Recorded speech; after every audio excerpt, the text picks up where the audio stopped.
My husband's last words were an accusation. Nathan blamed me for his death, even before it happened by his own hand. Nathan had always been like that, in life and in death, always finding ways to make his mistakes someone else's fault, usually mine. You didn't care enough, Ivy. This is your fault. Some way or another, he'd twist things, until I was on my knees and begging for forgiveness. His last words were intentional. One last shot from the grave, a guarantee that I'd never be free. His death was my fault. He wouldn't let me forget it. Death guaranteed the last word, an argument won and closed forever. We'd been in the middle of a messy divorce when it happened. Nathan kept the rent-controlled apartment. I slept on a friend's couch. To be honest, I didn't care. The scratchy fibers of the couch felt like freedom, something I hadn't had for a long time. The only real point of contention was our dog, Piper. That, and the fact that Nathan didn't actually believe I wanted a divorce. He thought I was trying to prove a point. While he waited for me to come to my senses, he used Piper as leverage. It broke my heart when he refused to let me see her. On the rare days he allowed it, Nathan was sure to remind me what an act of benevolence it was.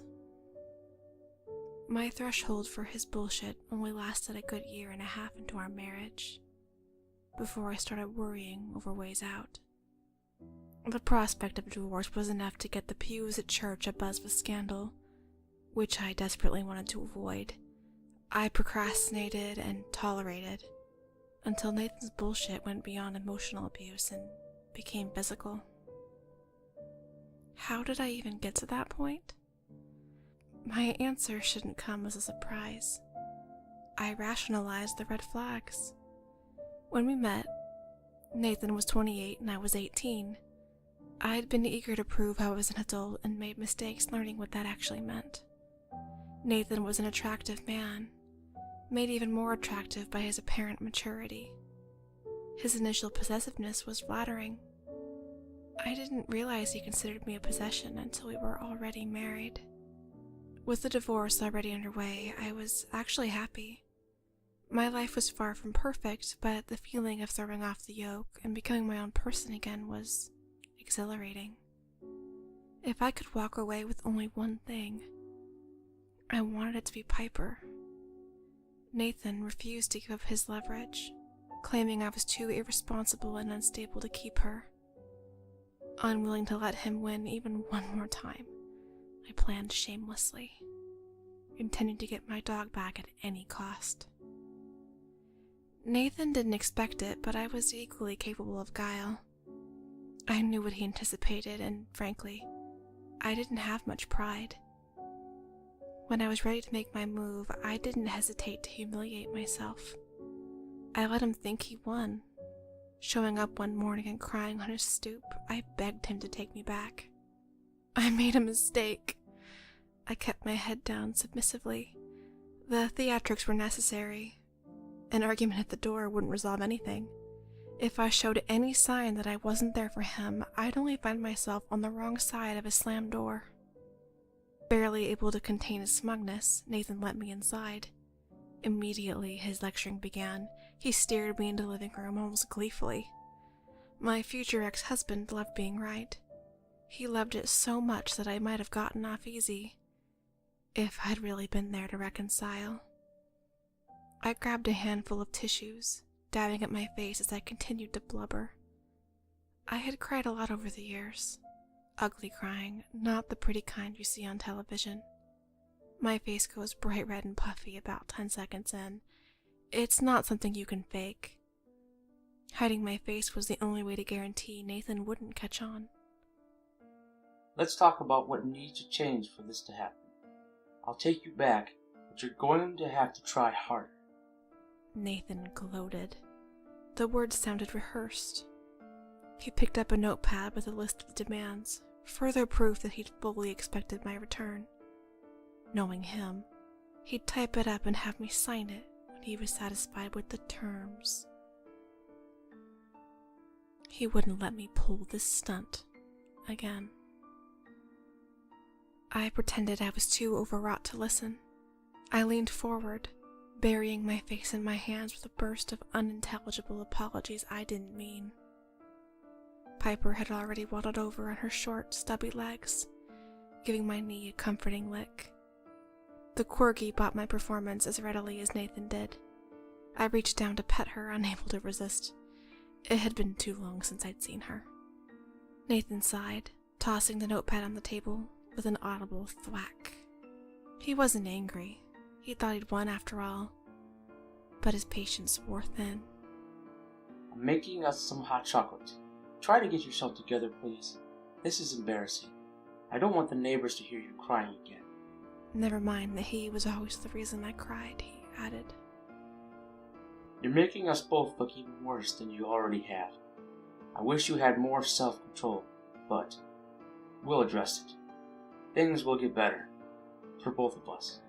He said that with authority, but the corners of his mouth must have been quirked in a barely concealed smile.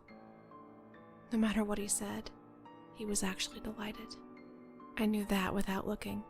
I heard Nathan get up, striding victoriously down the hall. That was what I'd been waiting for. A moment alone. I made my move then, scooping up Piper and heading out the front door.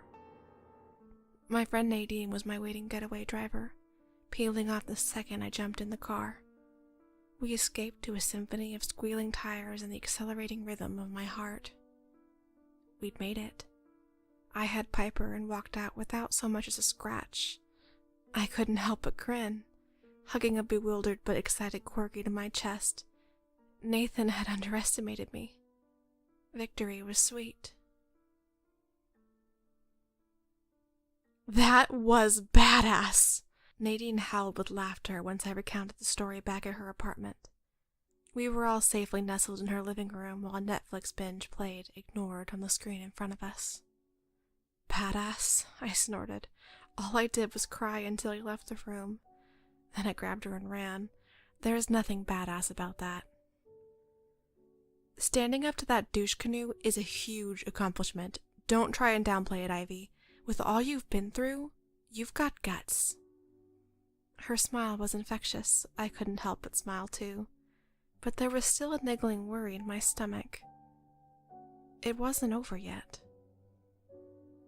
That night, Nathan called me over and over. When I didn't pick up, he left messages. I didn't block him. I always kept his messages for court. The messages escalated from annoyance to fury and even begging. It was shocking at first. I'd never heard him cry before. It didn't make me happy, it made me uncomfortable.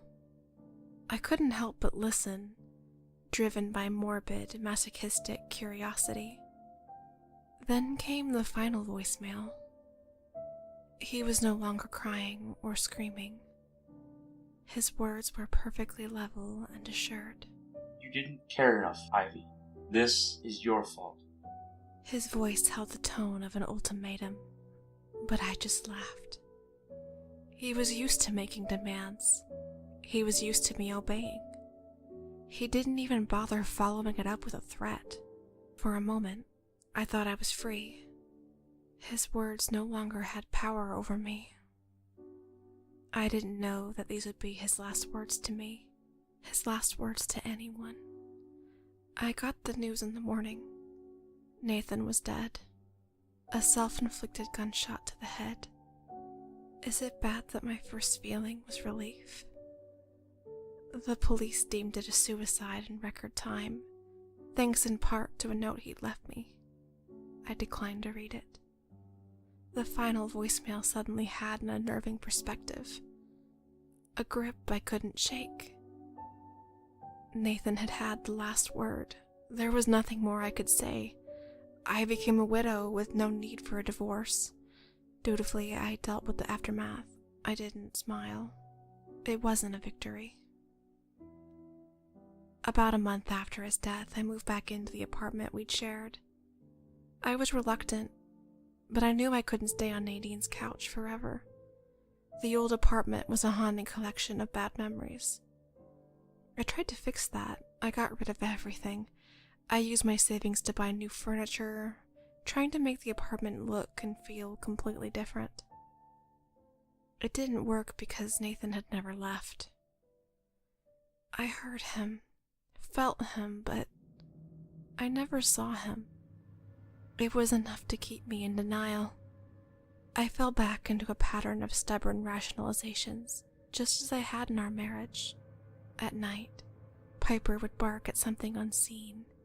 I'd hear creaking footsteps creeping down the hall, a slow and deliberate tread, like a predator waiting to be noticed. The building must have been settling. I'd pull up the covers, trying to ignore the oppressive weight of anxiety as I curled beneath the blankets.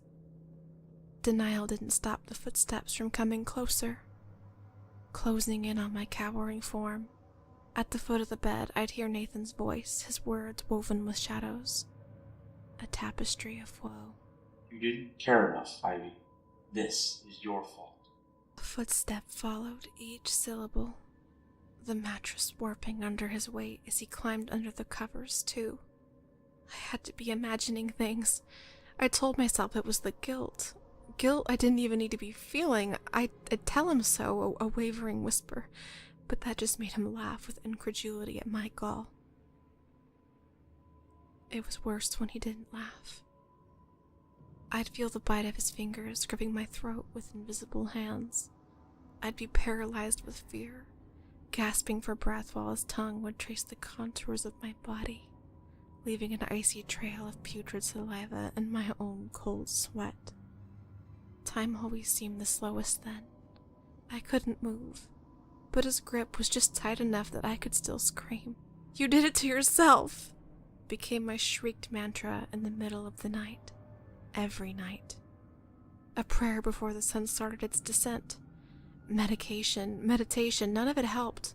I was haunted. Terror lurking in every shadow and unexplained sound.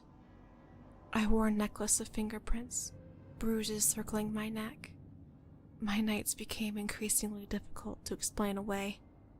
I lost it when I woke up one morning to find a ring under my pillow. My wedding ring, long abandoned. The simple band was a gleaming circle of etched gold engraved with my broken promise, forever yours. I had dropped it in the toilet, flushing it down with stress-induced vomit, but that wasn't the end of it. The ring appeared under my pillow the very next morning, within a stinking water stain and a single dirty handprint next to where my head had been. The next few days were a repeat of the same, with alternating methods of disposal. It didn't matter. The ring kept reappearing until one day, it wasn't under my pillow. A moment of relief was cut painfully short. It was on my left ring finger. I couldn't get it off, no matter how hard I tried. Trying only made it worse, tightening until my skin began to bulge and discolor. It didn't stop. Even after cutting off my circulation, the metal bit into my skin, blood seeping out and running in rivulets down my hand and arm as I tried to drive to the hospital. The gold was unnervingly cold. Even when my skin was glistening red, my wedding band remained immaculate, gleaming without a drop. It didn't stop, even when I stopped resisting and parked my car in the middle of traffic, screaming in agony. The ring continued to chew through my finger until it was off completely. It was only when my finger fell off and rolled under the driver's seat that the pain went away, giving way to a tingling numbness.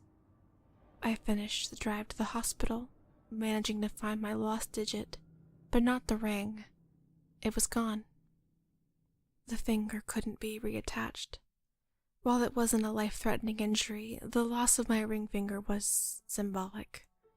It was a message. I was never going to get married again. I still belonged to Nathan. The ring did not reappear after that, but I couldn't sit still and wait for Nathan to find new ways to hurt me. I knew he would, because the more I tried to ignore him, the angrier he became. Without any other options, I went to church. It seemed silly even to me, but I didn't know where else to turn. After services were over, I waited patiently for the congregation to disperse. I kept my head down, not even making eye contact with anyone. I didn't want my plight to become gossip, so I wouldn't speak until everyone else had gone. Except in passing, I'd never spoken to Father Dan, although I faithfully attended every Sunday service. I'd never felt comfortable asking for his help directly. Of course, I probably could have used his help a long time ago. Taking responsibility for my mistakes and enduring had not ended well. Father Dan noticed, taking a seat beside me once the church went quiet. His eyes were warm, his face lined with years of genuine joy and sorrow. He was a man who had heard and seen it all. I'd always found him intimidating. He wasn't exactly what you pictured when you thought of a priest. He was scruffy, with calloused hands and skin that was almost perpetually sunburned. I wasn't sure how he found the time to get a tan, let alone the time to overdo it. Once I was sure we were alone, I told him all that had been going on since I'd moved back into my old apartment. I didn't hold back, finding it surprisingly easy to be honest with him. I showed him my left hand, missing a finger. To my credit, I didn't even cry. To his credit, he didn't interrupt me once, just listened quietly to my entire story, withholding judgment. This isn't your fault, he told me once he was sure I was done. I smiled wearily when he said that. It did sound a lot more convincing coming from a priest. Where's his body? Father Dan was getting right to business. I was surprised but answered. He'd been buried at Memorial Park Cemetery. I watched as he wandered over to his office, only to return moments later with a shovel and what I assumed was a very old Bible. Father, can you explain before I get the wrong idea? I laughed nervously, eyeing the shovel. He smiled, not at all surprised by my reaction. He answered decisively, speaking slowly in the scripted way people do when they've explained something 1,000 times. His body needs to be burned. Unfortunately, since he's buried... He nodded towards the shovel by way of explanation. I'll also annul the marriage. I'm assuming the courts didn't deem it necessary to issue a decree of divorce upon his death. They didn't. There wasn't a need. Till death do us part, right? Except Nathan hadn't parted after all. I felt tears build pressure behind my eyes, but I managed to keep them in check. That's poetry. Death isn't an end, it's a beginning. If you were happily married, would you really want to be parted from someone just because you died? No, I admitted. Although I considered that a big if. If I was happily married. I have the authority to annul the marriage in this case, as there are special circumstances. That won't sever his connection completely, but the cleansing fire will. I didn't pretend to understand, but I had hope. Without further argument, we both made our way to Memorial Park Cemetery. It felt like the setup to a bad joke. A priest and a widow walk into a cemetery. Only neither of us were laughing. However, for the first time since Nathan's haunting had begun, I felt safe. Father Dan waved at the groundskeeper as he walked through the gate. The groundskeeper waved back, not batting an eye when he saw us with a shovel conspicuously in tow. My fears that we would be caught were quickly proving unfounded. This must not have been the first time Father Dan had to perform this kind of service. It was broad daylight, but that didn't seem to be a deterrent. No one bothered us. Is this really okay? I bit my lip, watching him press the shovel firmly into the dirt covering Nathan's grave. I was surprised to see a priest doing this sort of heavy labor. When I offered to help, he wouldn't have it. Father Dan was considerate of me, pausing every few minutes to offer a kind word or reassurance, even when his breathing became labored from the task at hand. You're so comfortable at a time like this. Have you done this before? I finally felt comfortable making conversation, breaking the one-sided silence to ask. Many times, unfortunately. Don't worry, this isn't illegal. You're the widow. You have the authority to allow this. Breathe, Ivy. It's just... I don't know, but my reaction must have been common, because he was calm and patient throughout. I'd always thought Father Dan was stern and serious from where I'd sat during the Sunday services. Now I saw that I'd misjudged his character. When the casket was unearthed, he had me step into the grave where he read a passage from his book. All I had to do was repeat after him, with my hand placed on the dirt cake coffin, carefully enunciating every syllable, although the recitation wasn't in a language I understood. With that, I was free. It was so simple I almost wanted to laugh, a lot easier than anything I could have hoped for in a courtroom. I kept my distance while he salted and burned the body, adding a dusting of a strange black powder from a satchel at his waist. I tried to ignore the smells and sounds of burning flesh. It wasn't pleasant, even if he'd been dead for a while. I refused to leave, even with assurances that I didn't need to stay. I needed the closure, so I waited as the fire burned unnaturally hot and bright, watching a column of black smoke rise dramatically up into the sky, as though Nathan were giving us both the finger. The thought didn't frighten me, it made me smile. It was only when the body was reduced to ash that I braved to look inside what was left of the coffin. I almost wasn't surprised to see 2 golden rings, spotless and gleaming amid the ashes. Our wedding bands. Father Dan picked them up. Despite my immediate protest, having lost a finger, I was naturally reluctant to see them in anyone's hand. Remnants like this have their uses within the church. Don't worry, without Nathan's malice tied to this earth any longer, they're rendered inert. While I didn't feel completely convinced, I decided to believe him. This wasn't the first post-mortem annulment he'd performed. I didn't even want to know what else he'd done or how often. Some things are best left to the experts. Of course, I had 1,000,001 questions. Father Dan predicted them and answered before I could even find the words. Without a physical body or marriage to tether him, he will go where he's meant to go now. Take a shower before sunset and you'll be cleansed as well. The muddy priest fished through his pockets and extended a business card, pressing it gently into my hand. Confused, I glanced down to read the embossed golden print. Father Dan's plumbing and exorcism services. As my eyes met his with questions, he grinned sheepishly. My services are primarily word of mouth. I don't advertise because I only take on special jobs.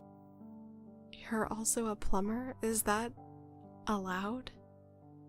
It wasn't that I'd caused trouble, but the question stumbled out of my mouth anyway, before I could think better of it. By special jobs, I guessed he didn't mean clogged toilets. Only as an extension of my ministry, he explained, leaving it at that. He mopped at his brow with a handkerchief that had seen better days, exhausted, yet exuding a sense of deep satisfaction. "Thank you, Father," I whispered gratefully, tucking away the card. I had more questions, but I decided it was better not to ask. I already felt like I knew too much. I didn't need or want to know any more. Go home, Ivy. Your duty is ended here. With a final pat on my shoulder, he sent me on my way. See you next Sunday. The first thing I did when I got home was take a long shower, washing away the events of the day and the past few months, watching my worries wash down the drain. Nothing happened, even when the sun set. I'd grown so used to nights of terror that I didn't completely trust the peace and quiet at first. But that initial apprehension melted quickly. As I lay down to sleep, curling up with my corgi, I murmured a quick, sincere prayer. I took comfort in the fact that Nathan was gone. Remembering Father Dan's words, I smiled. He will go where he's meant to go now. Who would have thought I'd be relieved that hell exists?